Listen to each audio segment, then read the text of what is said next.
Here's my analysis of the Republican candidate debate that we just heard. Now, I've said before that a real debate, this is not. This is just a joint press conference and has a lot of disadvantages as a result. Even mainstream conservative Republican Party people agree that this is not a real debate. It's a joint press conference. And as a result, you don't get all the benefits of a real debate. In a real debate, you have a one-on-one discussion where each debater is able to choose the questions that he wants to ask the other debater. Here, you can't do that. The focus of a real debate is on the reasoning that supports each person's position to see who's right, what is the truth. This you don't have in a joint press conference. And one more thing, the way it's set up, this debate, there's a conflict of interest. The interest of the Republican Party should be for the candidates to be able to discuss the issues, the public policies that they would support, and the reasoning why they support those public policies and not others, and why the other guy who's supporting a different public policy, his view is mistaken. The reasoning doesn't support it. There's a flaw in his reasoning. You can't do that in a joint press conference, and it's not done. But what is the interest of the media? In this case, Fox News. Well, they're not interested in having a discussion to see which position is right, what is the reasoning that supports one position, and can the other candidate demonstrate that that reasoning is incorrect. Their interest is totally different, and that explains the nature of tonight's debate. The interest of Fox News is to create an exciting, interesting program. And what does that entail? Well, that entails conflict, heating things up, getting people excited, hurling accusations that turn out not to be true. And then the journalist never apologizes, or we never find out whether it was true or not true. For example, Rubio is accused of, in this case, accused. I don't think there's anything wrong with that position, but they say that he believes in an exception to his view that abortion should be illegal, and but he has two exceptions: the life of the mother or in rape. So he is what they call pro-life, but with two exceptions. Then he says, no, that's not my position. And so the journalist doesn't say, well, in this place you said that was your position. Who knows? Was the accusation accurate or not? It's just an example. Anyway, this makes for a very bad debate from the point of view of the country, as far as determining what public policy is right, which candidates are right, when they disagree, what is the better policy? That's what the focus of a debate should be on, but that's not the focus of this debate.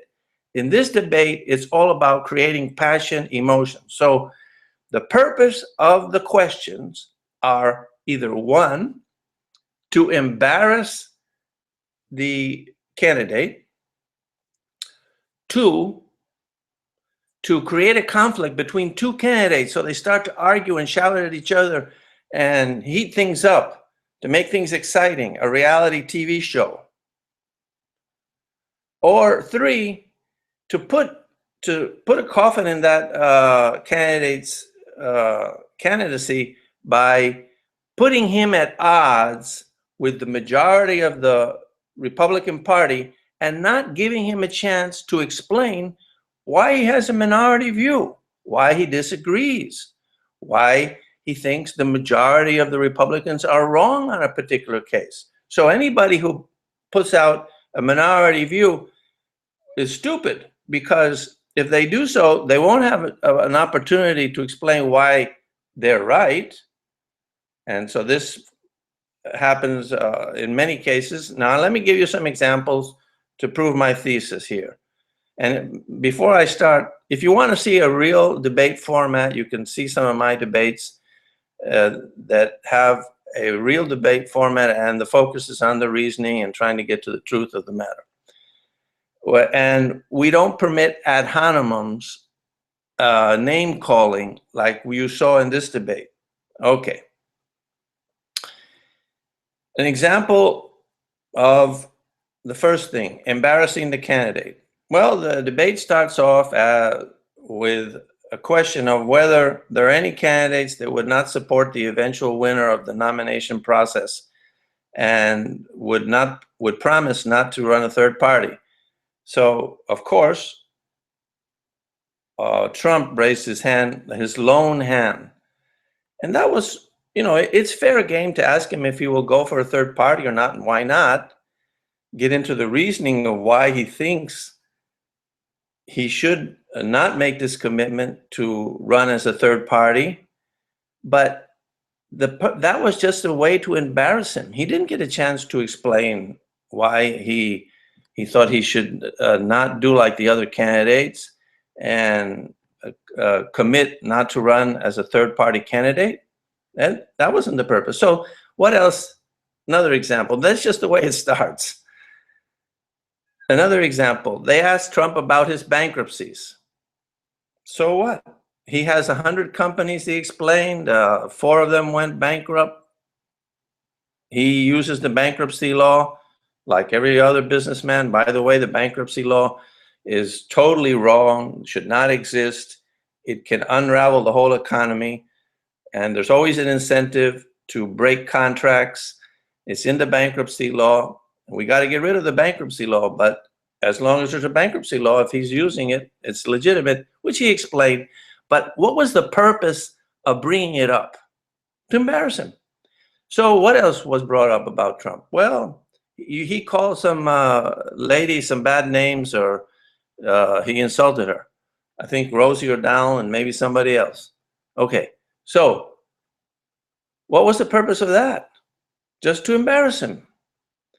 These are just things that are done to embarrass the candidates.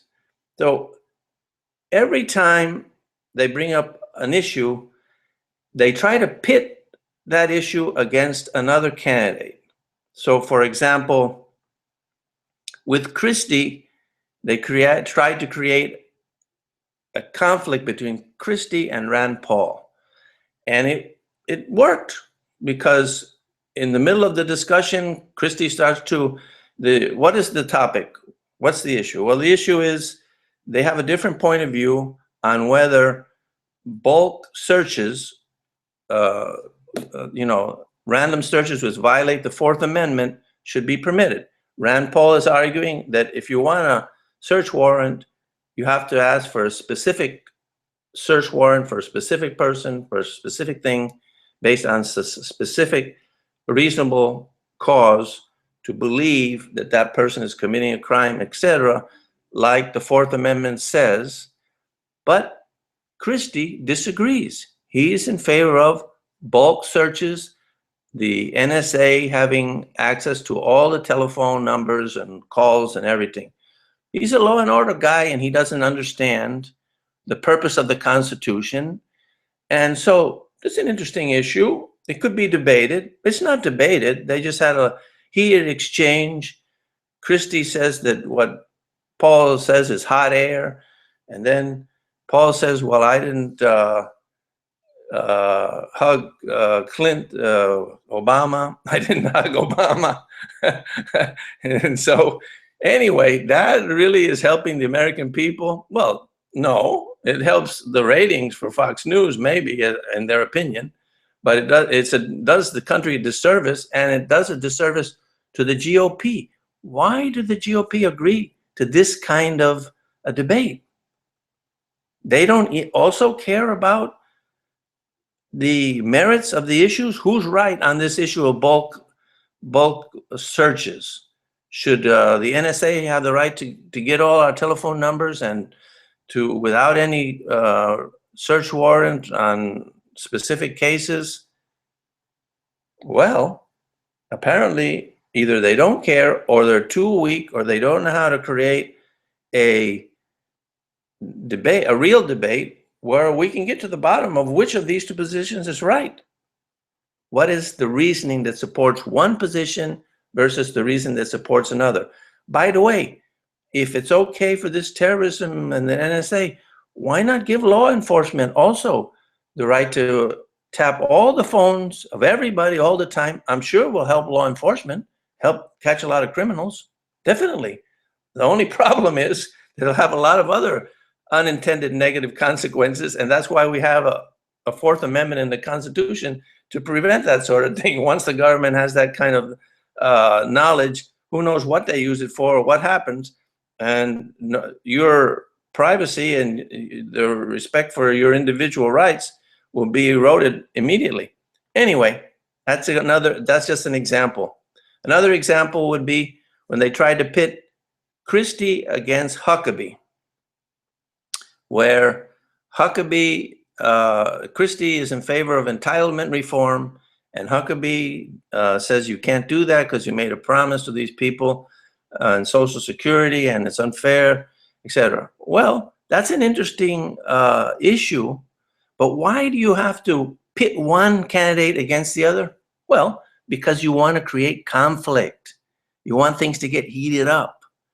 You want to make it personal.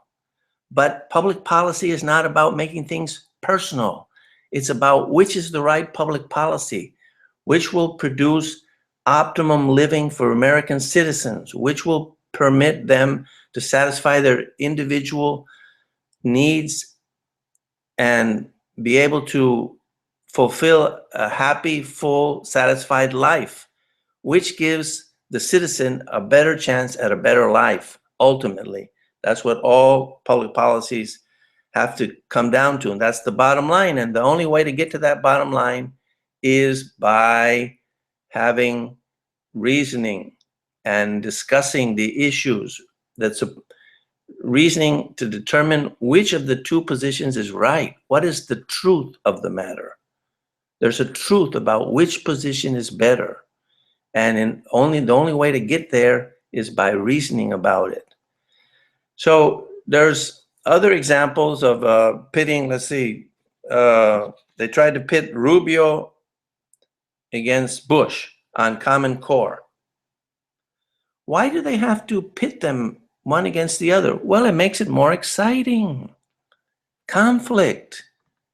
And so it turns out that it's really not a real disagreement. It comes down to the fact that Rubio thinks that once you have this Common Core, even though it's suggested, the government will make it mandatory and they will control education and they shouldn't, etc. And so there isn't really that much of a difference. Anyway, they did that with a few other cases. An example of trying to get you to say something that's unpopular. They asked Ron Paul a question about gay rights and about whether he would restrict religious people. Well, first about gay rights. Anybody who comes out against in favor of same-sex marriage is going to be exposed. So you can't say that in the Republican Party because majority people disagree, at least the primary voters.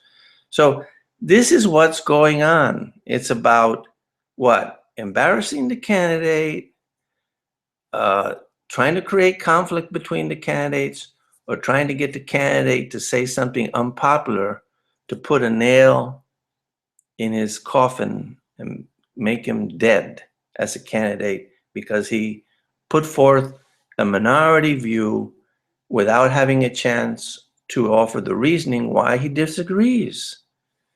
So another one of these conflicts was that I remember was where they tried to pit Rand Paul against the neocons in the Republican Party, the Hawks, where he said that they were responsible for ISIS.